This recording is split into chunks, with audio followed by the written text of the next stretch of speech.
All right, but since we talked a little bit about UFC 278, let's get into the predictions for UFC Paris. We're going to start off in the middleweight division with a prelim between the number 12 ranked Nassourdine Imavov, who comes into this fight with a record of 11 victories, and 3 defeats, going up against Joaquin Buckley, who comes into the fight with a record of 15 victories and 4 defeats. So when it comes to the fight between Imavov and Buckley, you're going to have orthodox versus southpaw.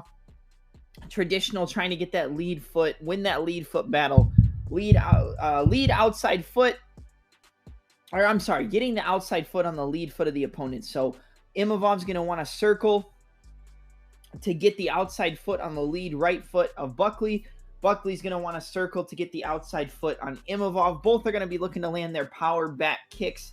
If I'm going to expect anybody to kick a little bit more, I think Buckley's going to be looking for that left kick to the body, left high kick, left inside low kicks. I think he's going to be chopping kicks a little bit more than Imavov, and I would expect Imavov to be working on that in and out movement, Fernand Lopez style, because he does train with Francis Ngannou and Cyril and pop him with the jab. Just come in and bop, bop, bop. I expect him to look to just be light on the feet, in and out movement, pop the jab, in and out movement, pop. He's going to want to keep Buckley at a distance and continue to pick him apart and look to counter Buckley as he comes in. With Buckley, we've talked about him on the podcast a lot before. He's impressed me a lot recently. Won some fights I didn't expect him to win. Got some KOs I didn't expect him to get. And he's got power, man. He reminds me of like an MMA version of a Mike Tyson. A lot of bobbing and weaving. He does move very well. That's the thing I think that Imavov might have a little bit of trouble with. Is like Imavov's very good at moving on the center line. Like in and out, in and out, in and out. Kind of like a karate style Stephen Wonderboy Thompson. I would say that Buckley is a little bit better at moving laterally in terms of moving left and right, darting in and out, circling, using that bob and weave and roll, the bob and weave to kind of shoot his way over to his lead side, load up a hook, shoot his way to the other side, load up a hook. It's kind of like darting in. Buckley's very good at the bob and weave and then incorporating darting in off those bob and weaves to land the heavy shots. I think that the movement of Buckley is going to give Imavov a little bit of trouble. If you look at the stats for the fight really quick, we can break it down pretty quickly.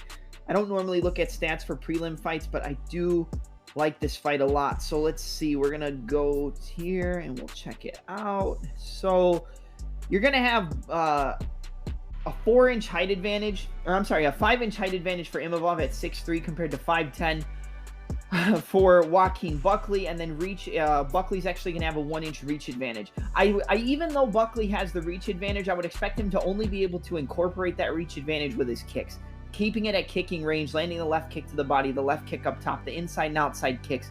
However, the punch range and keeping it at range with the punches in the boxing, I think Imavov is going to be able to do that all day against a guy like Buckley. We saw Buckley have some trouble against the longer guy in Kevin Holland, but it wasn't the fact that he was so much longer. It's the fact that he knows how to use his reach and use his range. And I think we're going to see that pretty similarly here with Imavov. I think we're going to see him be able to keep Buckley at a distance, be able to intercept that bobbing and weaving with straight shots down the middle, come up with a hook, pair the uppercuts, the hooks, the left shot to the body. I think he's going to be able to pick apart Buckley the longer the fight goes. I think for Buckley, the thing he's going to want to do is to pressure Nassourdine Imavov, dart in with combinations, but then put him up against the cage in the over-under clinch position, land some knees to the body, land some knees up top, and look to break off the clinch with some elbows and knees. We've seen him have a little bit of trouble with grappling from guys like Phil Hawes, but even if Buckley's able to incorporate the wrestling, I don't necessarily expect him to be able to keep Imavov on the floor. He does not have the wrestling of a Phil Hawes. He doesn't have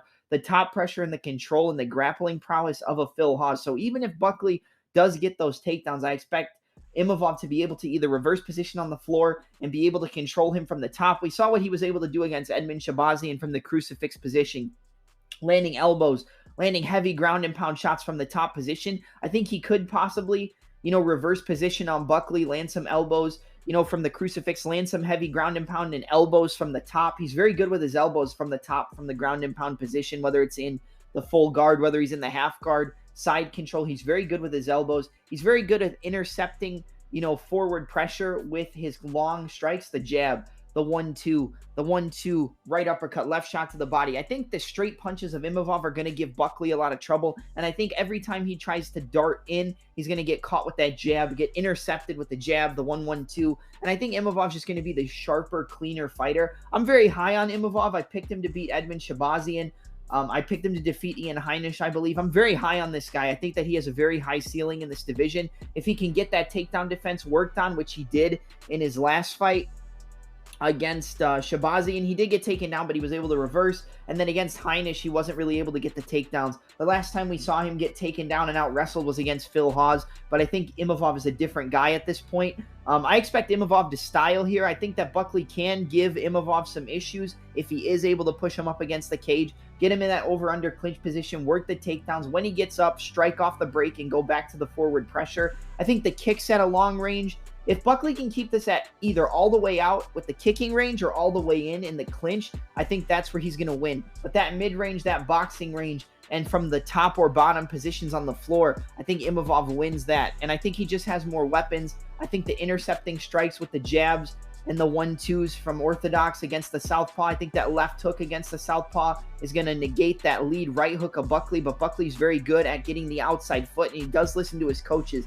I think this is going to be a close fight, but it's going to get to a point where Imavov's going to just be able to take over with this more technical striking, the better management of range, and the better ability to intercept the strikes to land counters. So I'm going to go with Nassourdine Imavov to actually get a finish over Joaquin Buckley. I think he'll be able to stop him in the third round. I think it's going to be a close first round. Maybe Buckley gets the first. I think the longer the fight goes, Imavov's going to be able to continue to push forward, be able to intercept him, and eventually get him out of there. I think he drops him in the third, potentially with a straight right hand as Buckley darts in and then jumps on him and gets the ground and pound finish for the TKO. So my pick is Nassourdine Imavov to defeat Joaquin Buckley via third round TKO victory, dropping him with an intercepting straight right and then landing the ground and pound on the floor. You look at the odds for this fight, Imavov's a pretty massive favorite at a minus 260 to a plus 220. For Buckley, I think Buckley does have, the possibility of getting a win here, so maybe it's not the best to bet the fight on the money line, but I do like Imavov as a parlay piece. If you want to bet straight up, I wouldn't bet Imavov straight up. I would bet Imavov as a parlay piece for sure, though.